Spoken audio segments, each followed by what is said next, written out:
Boom, boom, boom, boom, boom. I'm back with another video here today as a Mac Miller fan, as you all know, just to talk about the new album that just came out, Balloonerism, a super cool album that I have heard a few tracks before, as a lot of Mac fans have been kind of waiting on this one, as there was leaks that came out a while ago and around like 2020. It's been a very highly anticipated album from a lot of people.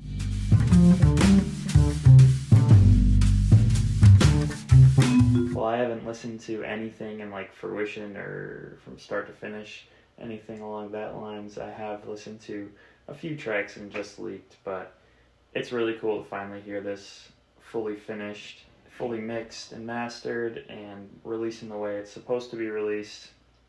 It's super cool. Mac doesn't take this one lightly, as I'm sure people know. As the things that have been said about this album before it came out, it's supposed to be on the bit darker side of his projects, the side that you don't really hear on a lot of other projects of Mac. It was compared to Faces a lot with that loopier production style and some deeper and darker concepts for songs. I would say it's definitely on that pace of being close to Faces, but a lot less bangers, I guess you could say. Different sides of Mac that you don't expect if you haven't listened to his deep catalog like that. This album is really cool to hear. Every single posthumous album that has been released from Mac's estate has been done really well, in my opinion, and is on that upper echelon of posthumous releases and things done really well. Like I said earlier, the mixing and mastering is beautiful. The way it was released is how I see it should have been released in the first place as well. But like I first mentioned too, as I go through it, it's like a scarier listen at times. He's super hyper aware of his drug addiction, and it's pretty interesting to hear and pretty heartbreaking for sure. But it's also beautiful at the same time. It's just like this whole album brings you through such an emotional journey, and he really taps into who he was as a person and where his head was at. And while it might be scarier and a little bit darker at times, it's definitely super interesting to hear and gives you some crazy food for thought as to where his head was at throughout his whole life and his career at this time.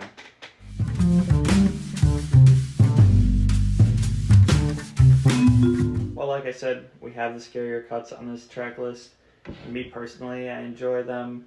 Well, they're definitely not easy to listen to and not ones I'll be coming back to all the time. They're amazing songs, and some I could never deny of that. We have like Elixir later towards the end of the track, which is, don't come at me if I'm butchering that name, but where he talks about like the hard parts of growing up and how much more complicated life gets as it goes on, and how it's not all sunshine and rainbows, and he does it in a very like dark and kind of mysterious and scary way over this super dark, eerie instrumental that almost freaks you out a little bit when you hear it. And we also have Funny Papers, where he talks about two different stories of two different people who have passed away that he reads about in the paper, and what he assumes that the story around them and their family is when they pass away and things like that. And it's not the easiest song to listen to, but it's over this somber piano that I love the piano melody that goes through it. It's one that I might go back to a little bit more now that I'm thinking about it and talking about it.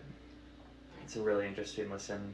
And then you go to like the beginning of the track list where you hear these super smooth, bassed out couple tracks with $5 Pony Ride and Friendly Hallucinations.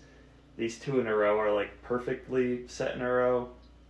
And while the subject matter of the lyrics isn't as scary as the other ones, or I keep using that word scary, but I think you understand what I'm saying. It's a little less edgier than the other ones. It's still not like the happiest lyricism you'll hear out of a song, that's for sure. Not as dark lyrics as you find later in the track list or at different songs in the track list. Sick bass line in both the songs, produced by Thundercat, and ones that are definitely re-listenable to the highest extent in my opinion. I've been listening to these tracks the most, and especially back to back, they're just perfectly lined up. And don't even get me started on a DJ's chord organ, which is the intro for the album. Obviously, it's after Tambourine Dreams, but it's like the intro first song. The Tambourine Dreams is just like a tiny little 30-second instrumental of the tambourine and kind of gets you into this song. But just the simple very beginning of the song where someone or Mac is coming in and just saying the names of these chords and telling somebody to play them is so like beautifully put together with minute to a half of just single chords. Could be so like beautifully layered, but it gets you in tune for what the album's really gonna be, and it makes you take this deep breath and realize you're about to go through this journey with Mac and everybody else that's listening to this album.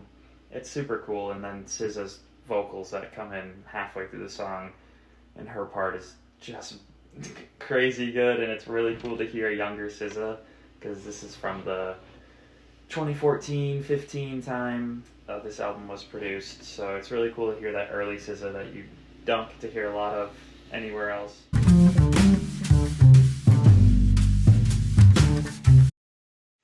And then there's this second to last track on the album called Rick's Piano, which I wanted to touch on just for a second, which almost sounds like a wake-up call in a sense to me, where Mac seems to be in this conversation with a girl or another person where they keep telling him about all these things that are happening in life, and as how life goes on, that it seems to be getting harder and everything just seems to get more complicated, and it's not, life isn't getting brighter and it's getting darker. But Mac reminds this person at the end of every verse and coming back to the chorus that the best is yet to come and there's more on the other side and all these things, which is super heartbreaking to hear and beautiful at the same time after knowing Mac's entire story, because the best really was yet to come for Mac.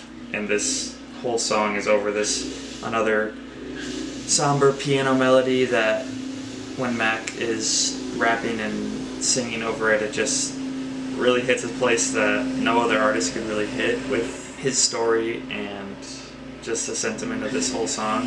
And the title actually plays a cool role in the song's sentiment as well, as you hear in this song and in other songs on Faces too, where it seems he mentions spending time with Rick Rubin a decent amount. And after I did my research, I found that in that 2014-15 era, he had spent a whole summer at Rick Rubin's house.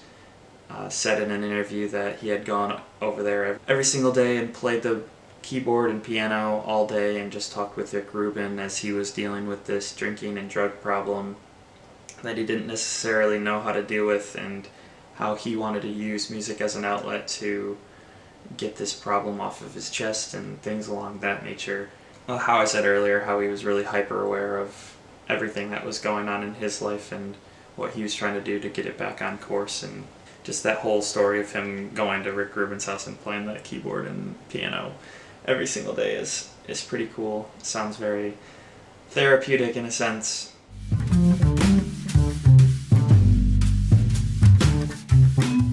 I think it was a really good album. While I don't think it's my favorite Mac Miller project, because there's just too much that holds up with Swimming, with what that did for me, and Faces as a mixtape is just really cool. I love those Mac bangers, of course. This album is super beautiful and was really, really well done.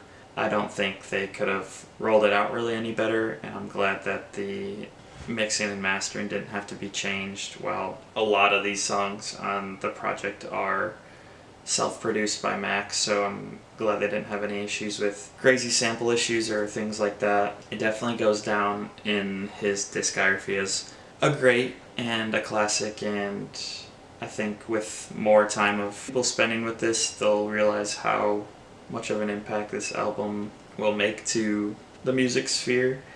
This album is super important for his discography, and I really enjoy it. I'm excited to spend more time with it. I'm glad that his music, even after passing away, is still being pushed on to the younger generation, and they have this new Mac that they can live with and really experience, and now can go back and see his older stuff if they hadn't experienced that before for the first time. I'm super jealous of all those people getting to hear Balloonerism for the first time, which obviously I did too. But now all those people that have not really gone deep into Mac's discography and really like balloonerism can go do their deep dive into mixtapes like Faces, or albums like Movies with the Sound Off, or Good AM, or Swimming, or Circles, or all those beautiful projects. I hope you guys enjoyed the album. I enjoyed it. Leave a comment about what other albums that are coming out recently that you enjoyed that maybe I should check out. I thought I should just give a couple thoughts or notions on this album, as being a big Mac fan myself. Can't get enough of it, and I'm excited to listen to it more throughout my days, have my full thoughts about everything and full emotions about everything. I'm working on that Apple Music Top 100 video as we speak, and probably another Songs of the Week. So if you're interested in seeing those, you can tune in for those when those pop up. Really great album. Keep your ears open, try this one out, see how it feels and what emotions it touches, because it definitely touched a few chords for me. Yes, maybe even the DJ chords. Yeah, peace out. I hope everybody has a great rest of their week and day and night and month. And yeah, still happy 2025, because it's still January, so I can still say that. So shout out to you, and I hope you're having a great start to your year. Peace.